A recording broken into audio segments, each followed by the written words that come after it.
इस तरीके की बातें जो कही गई हैं, वो जानते हैं कि हमारा कुछ नहीं होगा। मेरे भाइयों सुन लीजिए आप, ये हालात बना दिए गए हैं। ऐसे मौके पर खामोशी का मुजाहरा कर रही है आप। कुछ कुत्ते पागल हो गए हैं, पागल नशा है उनको कि हमारे ऊपर किसी का हाथ है। अब इस पागल कुत्ते को अगर आप समझ जाएं तो पूरी तकरीर कामयाब है। मैं नाम नहीं लूंगा, सॉरी, माजरत के साथ, आप मुझे आइंदा बुलाएं या ना बुलाएं, मैं नाम नहीं लूंगा। लेकिन इस पागल कुत्ते को अगर आपने समझ लिया तो समझ लो कि पूरी तकरीर समझ गए आप। मेरे भाइयों, अगर कुछ पागल कुत्ते हमारे पैर में काट लें तो इसका यह मतलब नहीं है कि हम भी उस पागल कुत्ते को काटने जाएं। हाथी चलता रहता है, कुत्ते भौंकते रहते हैं। अब हाथी अगर उन कुत्तों के भौंकने पर पीछे मुड़ मुड़ के देखने लगे तो हाथी अपनी मंजिल तक कभी नहीं पहुंच पाएगा। तुम्हें अपनी मंजिल पर पहुंचना है। हाथी चल जा रहा है, वो पीछे मुड़ के नहीं देख रहा है, क्योंकि वो जानता है कि इनकी आदत भौंकने की है, ये भौंक भौंक कर खुद ही थक जाएंगे। हाथी अपनी मंजिल को पा लेता है। मुसलमानों, तुम्हें अपनी मंजिल तक जाना है।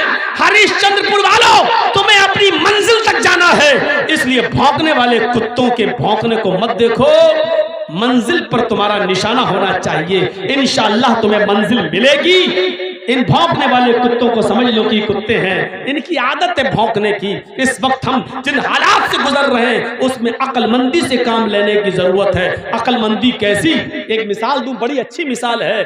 3 जानवर शिकार करने निकले, शेर, भेड़िया, लोमड़ी।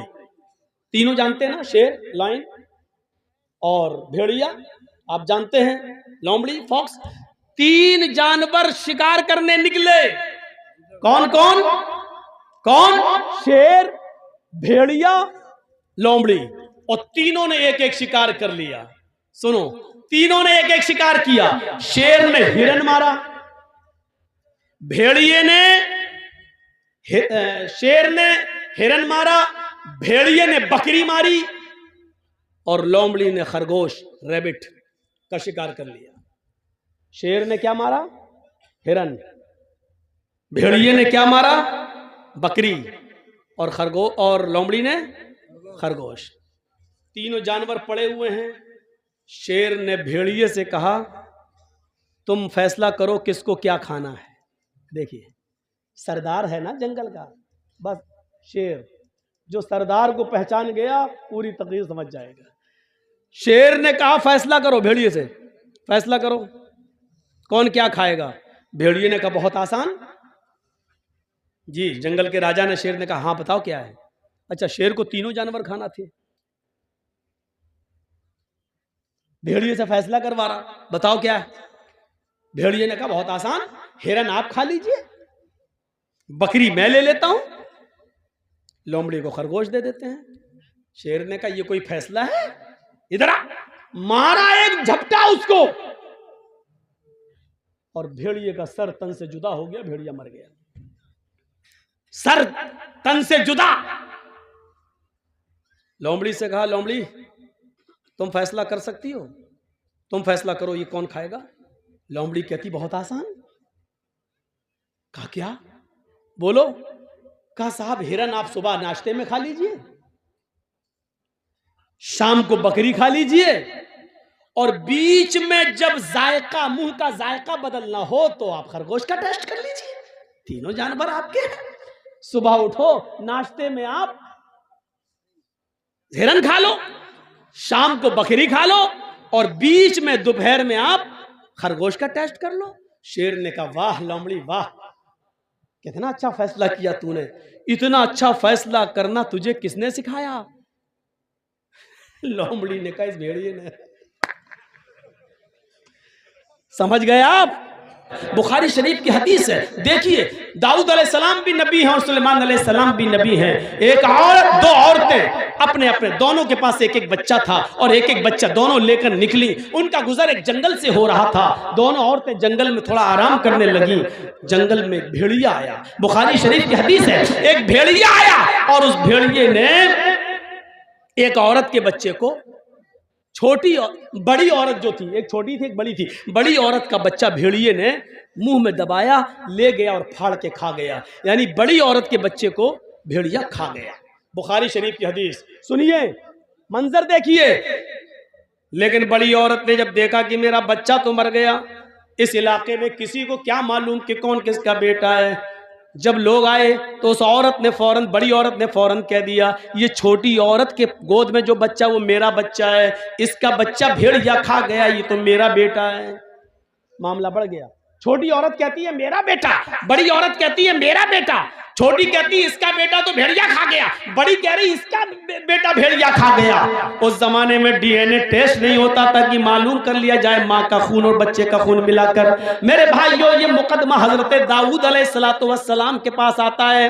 दाऊद अलैहिस्सलाम फैसला करते हैं, दोनों की बात सुनते हैं। बड़ी औरत टट टट टट टट बोलने वाली, जबान दराज, और छोटी औरत बेचारी कम बोल पाती है। ऐसे समझो जैसे एक मोदी और एक मनमोहन। मोदी बेचारे रुकते ही नहीं हैं, बोलते चले जाते हैं, और मनमोहन सिंह बेचारे बोलते ही नहीं हैं। तो ये हालत है। एक बार आपको मालूम है, सऊदी अरब में गए थे मोदी जी, तो सऊदिया का बादशाह ऐसे करके दूरबीन से कुछ देख रहा था। तो लोगों ने पूछा मोदी जी ने, अरे क्या देख रहे हो वहां? मैं तो यहां खड़ा हूं, मैं तो आ गया हूं, आपके पास खड़ा हूं, उधर क्या देख रहे हो? कहा नहीं, आपको नहीं, आपकी बातों को देख रहा हूं जो आपने फेंकी है, कितनी दूर जा रही हैं, इतनी दूर। ऐसे तो इनका हर जगह। मोदी जी ने वहां की तोप देखी, तोप के बारे में पूछने लगे कितना फेंकती है, इसकी रेंज कितनी है? कहा कितना फेंकती है? वहां के बादशाह ने कहा वल्लाह आपसे कम फेंकती है। नहीं समझ पा रहे ना? समझ गए ना? तो ये इतना इंसल्ट बर्दाश्त करके आया है ये, लेकिन फिर भी नहीं संभल पा रहा बेचारा, फिर भी फेंके जा रहा है, फिर भी फेंके जा रहा है। क्या क्या फेंकता है अल्लाह बेहतर जाने।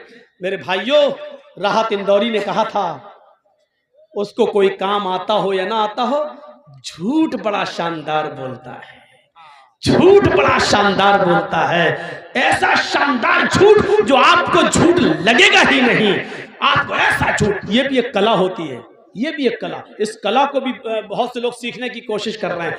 झूठ ऐसा बोलो कि पता भी न चले कि, और झूठ भी हो, पता भी न चले। जैसे मौलाना जर्जीस को पुलिस ढूंढते हुए यहाँ आ जाए, स्टेज पर यहाँ मिल जाए, और वो मुझे पहचानती ना हो, मुझे पहचानती ना हो, और मुझसे ही पूछ रही हो, मौलाना जर्जीस को देखा, मौलाना जर्जीस को देखा। जर्जीस साहब स्टेज से नीचे कूद गए, स्टेज से नीचे कूद गए। हाँ, क्या पूछ रहे थे? पुलिस वाले से पूछने लगे, क्या पूछ रहे थे? अरे मैं पूछ रहा हूं मौलाना जर्जीस को देखा? अभी तो यही थे स्टेज पर, अभी तो यही देखा था, अभी यही थे, स्टेज पर थे बस। हैं? अब पुलिस वालों ने, अभी स्टेज पर थे, तब कहां चला गया? झूठ, पकड़ पकड़ो। देखा जाए तो ये झूठ है, लेकिन झूठ ऐसा है कि पता नहीं चला। अभी तो स्टेज पे थे, हकीकत में अभी स्टेज पे थे, अब कूद गए, स्टेज पे नहीं है। पुलिस वालों ने पूछा कहां थे? वो मौलाना जर्जीस को देखा। जर्जीस से ही पूछ रहा, जर्जीस को देखा? जर्जीस साहब कह रहे नहीं, अभी तो यही थे। जर्जीस साहब ने कहा अभी तो यही थे। 2 कदम हट गए हम इधर, 2 कदम हट गए। जी क्या? जर्जीस को देखा? अभी तो यही थे। देखा जाए तो ये सच है, अभी तो यहां थे, लेकिन कुरान क्या कहता है? ये झूठ है। या अय्युहल्लज़ीना आमनु तक़ुल्लाह वक़ूलू क़ौलन सदीदा। ईमान वालो, अल्लाह से डरो और हमेशा सही दुरुस्त बात को बोलो। दुरुस्त किसको कहते हैं? दुरुस्त, दुरुस्त का मतलब सीधी होनी चाहिए, ऐसी वैसी नहीं। तीर निकालते हो ना, तीर, कमान से जो तीर छोड़ते हो तो सीधा जाता है, और जहां मारते हो वहीं लगता है, इधर उधर नहीं होता है वो तीर, जहां मारते हो वहीं लगता है। इसको कहते हैं सदीद, तस्दीद से बना, तस्दीदुस सहम। तीर जब कमान से निकलता है, जैसे तीर इधर उधर नहीं होता है। तुम जब भी किसी से बोलो तो इधर उधर की बात नहीं हो, बिल्कुल सीधी मुद्दे की बात हो, मुद्दे की बात, बिल्कुल मुद्दे की बात होनी चाहिए। जैसे मुझे किसी को बताना नहीं कि मैं कहां था, और झूठ भी नहीं बोलना चाहता हूं।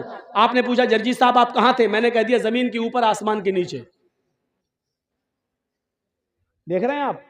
अब मैं जहां भी था दुनिया के किसी कोने में, तो जमीन के ऊपर ही रहूंगा और आसमान के नीचे। लेकिन ये झूठ है।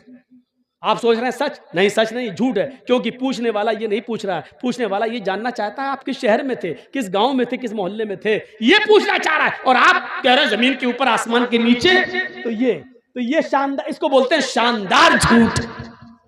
इसको बोलते हैं शानदार झूठ। राहत इंदौरी ने यही कहा था, उसको कोई काम आता हो या ना आता हो, लेकिन झूठ बड़ा शानदार बोलता है। यानी झूठ पता नहीं चलेगा, लेकिन वो झूठ होगा। तो मेरे भाइयों, दाऊद अलैहिस्सलाम ने दोनों औरतों की बात सुनी। बड़ी औरत जिसका बच्चा भेड़िया खा गया, वो टर टर टर टर बोलती चली जा रही थी। दाऊद अलैहिस्सलाम ने फैसला कर दिया, ये बच्चा बड़ी औरत का है। बड़ी औरत बच्चा लेके चली गई, जबकि बड़ी औरत का बच्चा नहीं था। दाऊद अलैहिस्सलाम से गलती हो गई, बड़ी औरत का बच्चा नहीं था। 10 दिन 15 दिन गुजर गए। 10-15 दिन के बाद दोनों औरतें फिर लड़ने लगी। छोटी औरत कहती है, अल्लाह के वास्ते मेरा बेटा मुझे दे दे, मेरी रातों की नींद उड़ गई है, इस बच्चे के बिना मुझे नींद नहीं आती है, मेरी पिस्तानों में दूध है, मैं इस बच्चे को पिलाती हूँ, मेरा बच्चा मुझे दे दे। फिर भीड़ लग गई। बड़ी औरत उसका बच्चा नहीं देना चाहती। लोगों ने कहा क्या बात है? कहा दाऊद अलैहिस्सलाम फैसला कर चुके, फिर भी उसकी बात नहीं मानती। दाऊद अलैहिस्सलाम कहीं गए हुए थे, मामला इतना बड़ा कि मुकदमा अब उनके बेटे सुलेमान अलैहिस्सलाम के पास आ गया। सुलेमान अलैहिस्सलाम ने दोनों की गुफ्तगू को सुना। कहा कि सुनो, मेरे बाप ने फैसला कर दिया। कहा फिर तुमने इसके फैसले, मेरे बाप के फैसले को क्यों नहीं माना? छोटी औरत से कहा। छोटी औरत ने कहा कैसे मान लूं जब बेटा मेरा है? सुलेमान अलैहिस्सलाम ने कहा फिर मेरा भी फैसला नहीं मानोगी? अगर मैं आज भी कोई फैसला कर दूं तो फिर जिसके हक में होगा वो खुश हो जाएगा, तुम्हारे अगर हक में नहीं गया तो तुम उसको नहीं मानोगी। कहने लगी कैसे बताऊं कि ये मेरा बेटा है? सुलेमान अलैहिस्सलाम ने कहा लाओ मैं सच्चा फैसला करता हूं। देखिए एक जज की ड्यूटी क्या होती है, अगर फैसला सही नहीं हो रहा हो तो डरा भी सकता है। सुलेमान अलैहिस्सलाम ने कहा लाओ तो मैं इस बच्चे के बारे में सच्चा फैसला करता हूं। जमीन पर लिटा दिया। कहा जी बिस्किन छुरी लाओ। छुरी आ गई। सुलेमान अलैहिस्सलाम ने कहा तुम कहती हो मेरा बेटा, तुम कहती हो मेरा बेटा, एक फैसला हो जाता, उस फैसले को मानती नहीं हो, दूसरे के पास फैसला करने आई, मैं कैसे मान लूं कि मेरा फैसला तुम मान लोगी? लिहाजा इसका फैसला यही है कि मैं इस बच्चे को बीच से काट देता हूं, 2 टुकड़े कर देता हूं, कमर से इस बच्चे को काटना शुरू करता हूं, इसको 2 टुकड़े कर देता हूं, एक टुकड़ा छोटी औरत को दे दूंगा और एक टुकड़ा बड़ी औरत को दे दूंगा। सुलेमान अलैहिस्सलाम ने जैसे ही छुरी उस बच्चे की कमर पर रखी और उसके ऊपर थोड़ा सा प्रेशर दिया छुरी से, जैसे लगे कि मैं काटने जा रहा हूं। हालांकि एक नबी किसी बच्चे को कैसे काट सकता है, लेकिन सुलेमान अलैहिस्सलाम ने जैसे ही छुरी उस बच्चे के बीचों बीच कमर पे रखी, छोटी औरत जिसका बच्चा था चीख पड़ी, ऐ सुलेमान ला तफअल हाकज़ा वल्लाही हाज़ा हुआ। आए सुलेमान आप इस बच्चे के टुकड़े टुकड़े मत कीजिए। आए सुलेमान ये मेरा बेटा नहीं है, मैं झूठ बोल रही हूँ। आए सुलेमान ये मेरा बच्चा नहीं है, मैं झूठ बोल रही हूँ, इस बच्चे को काटिए मत, ये उसी का है। वल्लाही हुआ हाज़ा, अल्लाह की कसम वो बच्चा इसी औरत का है, इसी को दे दीजिए, मुझे नहीं चाहिए। उसकी आंखों में आंसू आ गए छोटी औरत के और रोती हुई जाने लगी। बड़ी औरत मुस्कुरा रही है, खड़ी है, कट जाए मेरा क्या, मेरा तो बच्चा ही नहीं है। उसको कोई परवाह नहीं थी। जैसे ही छोटी औरत जाने लगी और बड़ी औरत बच्चे को उठाने आई, सुलेमान अलैहिस्सलाम ने कहा दूर दूर